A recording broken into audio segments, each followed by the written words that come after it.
سلام و روزتان بخیر باشد بیننده عزیز آزادی. برنامه نوید بامدادی است که با آخرین خبرهای تاجیکستان و جهان از استودیوی دوشنبگی رادیوی آزادی تقدیم شما می شود. ساعت در دوشنبه 11. نخست نگاه میکنیم به سرخط خبرهای امروز 8 ایول.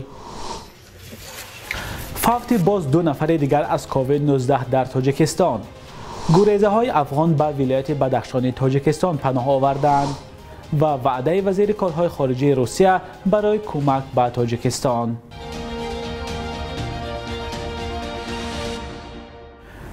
وزارت تندرستی تاجیکستان خبر داد که روز گذشته باز 2 نفر دیگر از کرونا ویروس در تاجیکستان درگذشتند. در خبر وزارت از این نفران نام برده نشده است و هم معلوم نیست که آنها ساکنان کدام ناحیه هستند.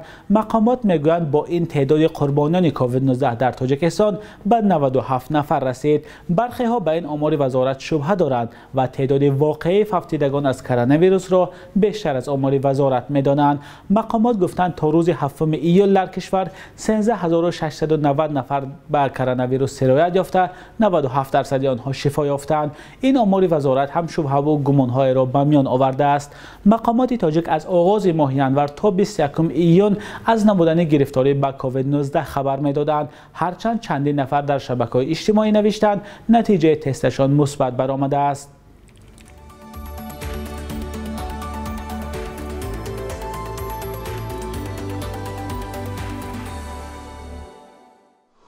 مقامات ولایت مختار کوهستان بدخشان با پخش نواره گفتند زیاده از 400 شهروند ملکی افغانستان در پی حمله طالبان به تاجیکستان فرار کردند.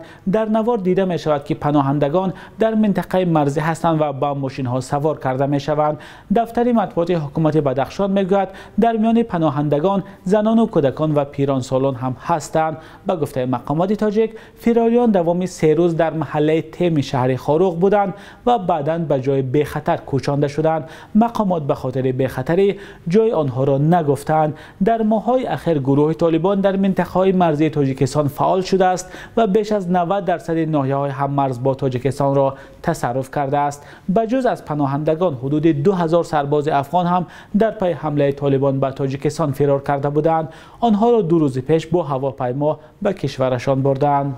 جسد 4 نورس را از قعر دریای سر در خوجند پیدا کردند. یک نماینده اداره حالت‌های فوق‌العاده گفت این نورسان 15 ساله و از شهر استرافشان بوده پس از ظهر 7 ایول هنگام شناوری در دریا غرق شدند. به اطلاع همصحبت ما آنها در موضع خطرناک باغ فرهنگی استراحتگاه نوروزگاه خوجند که از کنارش رود سر می‌گذرد غرق شدند. غواصان آنها را از قعر دریا یافتند. این 4 نورس با هم در یک صنف و در مکتب رقم 60 دهه نیجانه شهر استرافشان می‌خواندند. از آنها لذیذبک خدیروف، بختیار کرمقلوف، اصلبک محمد ایسایف و صدرالدین کریموف نام برده می شود. نورسان با کی و چگونه به خوجند آمدند معلوم نیست، ولی مقامات تفتیشاتی از روی این حادثه تحقیق را شروع کردند. تنها در 6 ماه امسال در شمال تاجیکستان 20 مورد غرق شوی ساکنان ثبت شده، از این حساب 9 کس جان باختند.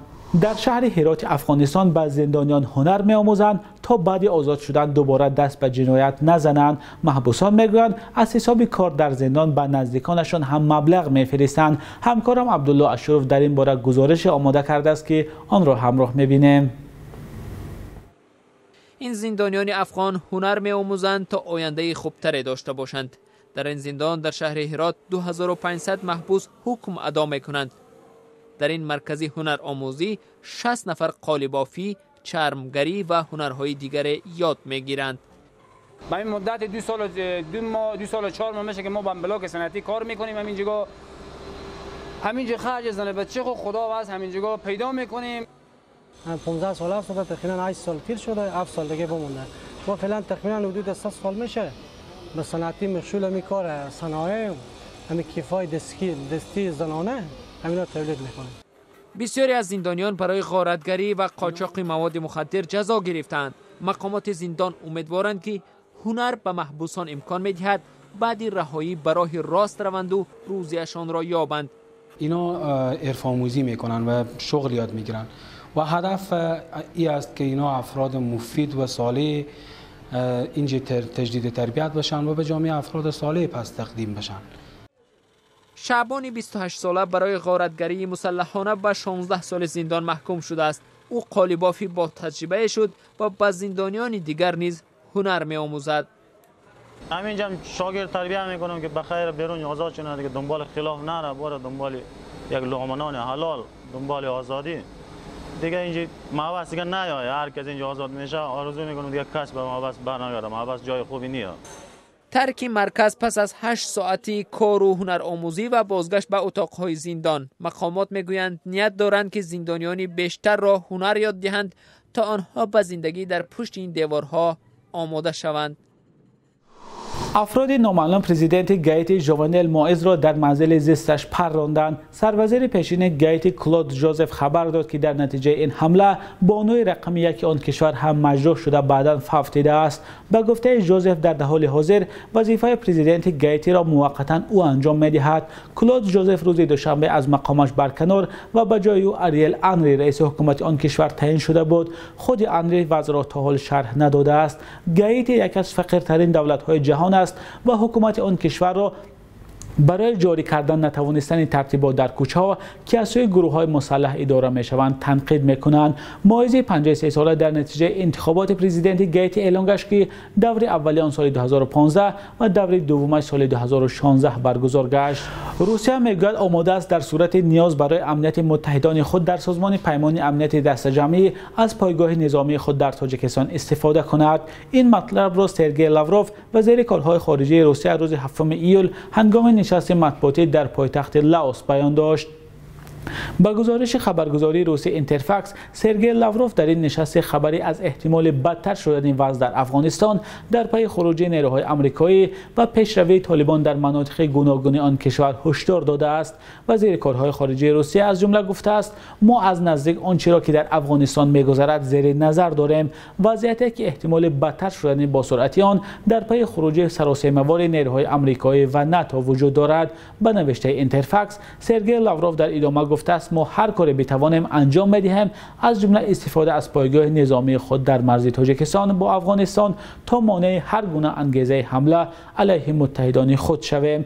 در همین حال به نوشته نشر روسی ایزوستیا، سردار ستاد متحده پیمان امنیت دسته‌جمعی آناتولی سیدوروف برای ارزیابی وضعیت سرحد با افغانستان با یک گروه کاری به تاجیکستان آمده است. سلام، اگر خط و خبر می‌خواهید ما داریم. نوید بامدادی، سرخط خبرها، اخبار تاجیکستان و جهان، گزارش‌ها و تحلیل‌ها. چی می‌گذرد و چرا؟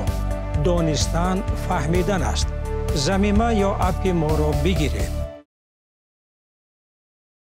بخش یک روز تاریخ را همکارمان خرامان بقازاده تقدیمتان می‌کند که مهمترین تحولات تاریخی در روز 8 ایول را فرا می‌گیرد.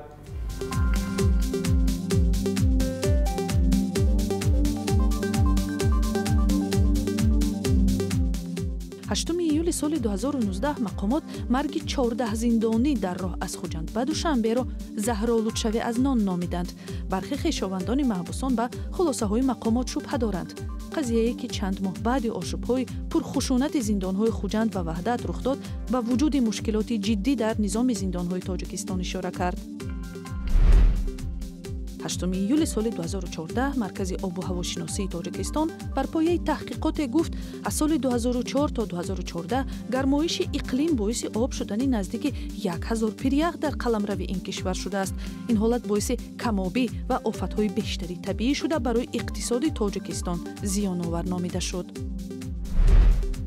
8 ایول سال 1991 در دوشنبه آوازخان منیژه سنگین تولد شده است. هنرمند فعال و حامی حقوق، سفیر حسن نیت سازمان ملل متحد سال 2021 روسیه را در آزمون بین‌المللی یورویدنیا نمایندگی کرد. هنرنمایی دختر تاجیک تبار موج حمله‌های لفظی و اینترنتی ملت‌گراها و نژاد پرستان را به بار آورد، ولی بسیار نمایندگان هنر و موسیقی به حمایت او صدا بلند کردند. بانک ملی تاجیکستان ارزش سامانه را نسبت به اسعار خارجی برای امروز 8 ایول چنین اعلان کرده است: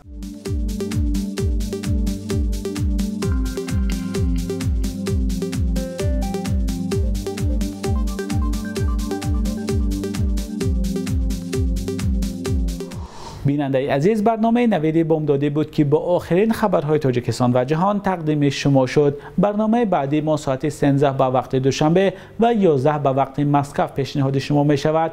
ما همیشه منتظر خبر و پیشنهادهای شما هستیم. خود را احتیاط کنید و تا فردا خدا نگهدار.